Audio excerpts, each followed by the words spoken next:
आज के इस वीडियो में हम क्लास 8 का जो इंग्लिश बुक है इसका फर्स्ट चैप्टर जो है आई वंडर मुझे आश्चर्य है, इसका क्वेश्चन आंसर जानेंगे। हिंदी अर्थ का स्पेशल वीडियो बना हुआ है, आप देख सकते हैं। तो चलिए शुरू करते हैं। वीडियो को लाइक करके सब्सक्राइब कर लीजिए क्योंकि बिहार बोर्ड से संबंधित और भी क्लास का वीडियो इस पर आया हुआ है और आने वाली है। तो चलिए शुरू करते हैं। तो क्वेश्चन हमारा जो शुरू होता है यहाँ से शुरू होता है। तो देखिए, आंसर दीज क्वेश्चंस ओरली, निम्नलिखित प्रश्नों का उत्तर मौखिक रूप से देना है।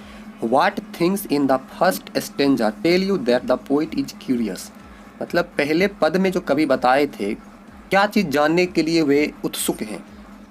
तो इसका आंसर होगा the colour of the grass not seen wind the making of birds nest and the trees in rest these are the things in the first stanza that tell us that the poet is curious to know why they are सो।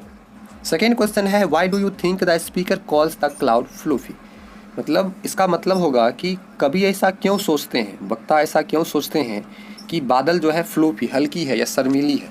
इसका answer होगा the cloud moves in the sky swiftly so the speaker calls the cloud fluffy. तीसरा देखिए, does the wind have any colour, क्या हवा का कोई रंग है। और इसका आंसर होगा no wind has no colour, मतलब हवा में कोई रंग नहीं होता है। 4 नंबर का हमारा प्रश्न है do you often ask your father about the things that you wonder at, does he answer your questions, if he doesn't what do you do satisfy your curiosity. क्या आपने कभी अपने पिता से ऐसे चीज़ों के बारे में पूछा है जो आपको आश्चर्य में डाल दिया है, और क्या वे आपके प्रश्नों का उत्तर दिए। अगर नहीं तो आप संतुष्ट होने के लिए, अपने उत्सुक से संतुष्ट होने के लिए क्या किया। इस क्वेश्चन का आंसर होगा I also ask my father about the things I wonder at. My father answers my questions. If he doesn't know some questions answer, he tells me to ask it from others to satisfy my curiosity. Based on your reading of the poem, say whether the following statements are true or false. मतलब आपके पढ़ने के आधारित इस poem में जो sentence दिए हैं ये सही है या गलत, इस पर लगाना है। बोला the shape of moon is fixed, चंद्रमा की जो आकार होती है वो निश्चित होती है, तो नहीं, कभी आधी हो जाती है कभी, तो ये निश्चित नहीं होगा, तो ये फॉल्स हो जाएगा, फॉल्स, F फॉर फॉल्स। देखिए the birds make their own nest, पक्षी अपना घोंसला खुद बनाता है, तो सही है, ट्रू होगा। The rainbow is not always colourful, इंद्रधनुष हमेशा कलरफुल नहीं होता है, तो गलत है, जब भी इंद्रधनुष दिखाई पड़ता है तो कलरफुल ही रहता है। The stars do not give light, तो तारे जो है प्रकाश नहीं देते हैं, गलत है, तारे प्रकाश देते हैं, ये फॉल्स हो जाएगा। मतलब इसमें जो है 3 फॉल्स और बी नंबर का सिर्फ ट्रू होगा। चलिए अगला प्रश्न समझते हैं कि आगे है think of things and ideas that you associate with rain then fill in the blanks bubbles with the suitable words.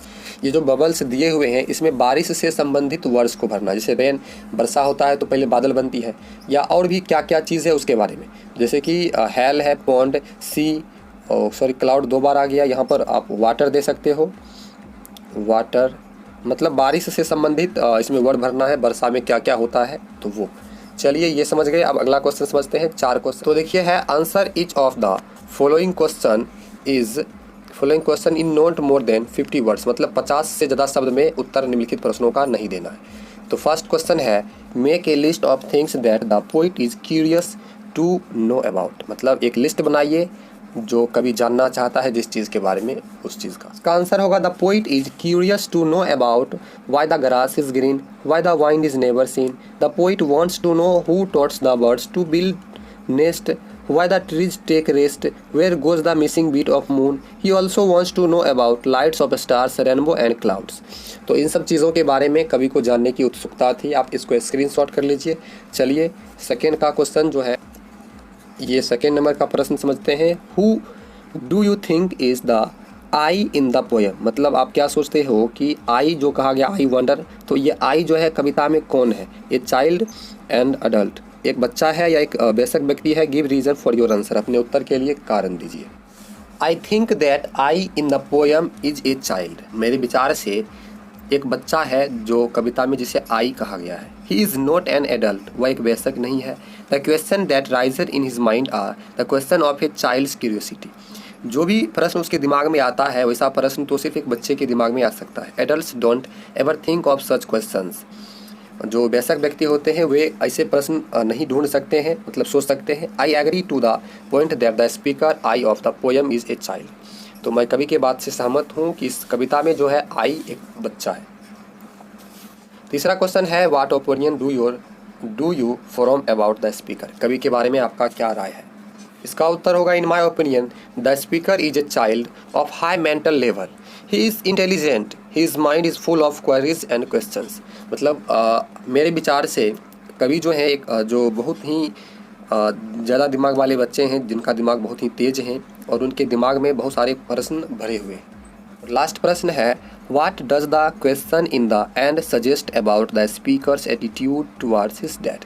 अपने पिता के बारे में लास्ट स्टेजा में कवि ने किस प्रश्न को सजेस्ट किया है? तो इसका आंसर हो जाएगा the question coming in the end of the poem suggest that the boy is indecisive, he is not sure that his dad knows the answer of his questions. मतलब बच्चे जो हैं निश्चित नहीं है कि उनके पिताजी उनके प्रश्न का उत्तर जानते होंगे। तो इस प्रकार से इस चैप्टर का सारा क्वेश्चन खत्म होता है। वीडियो अच्छी लगी तो लाइक कर दीजिए। इंग्लिश सीखना चाहते हैं, बिहार बोर्ड से हैं तो सब्सक्राइब कर लीजिए और वीडियोज़ देखने के लिए प्लेलिस्ट चेकआउट करें। थैंक्स फॉर वॉचिंग, मिलते हैं अगले वीडियो में।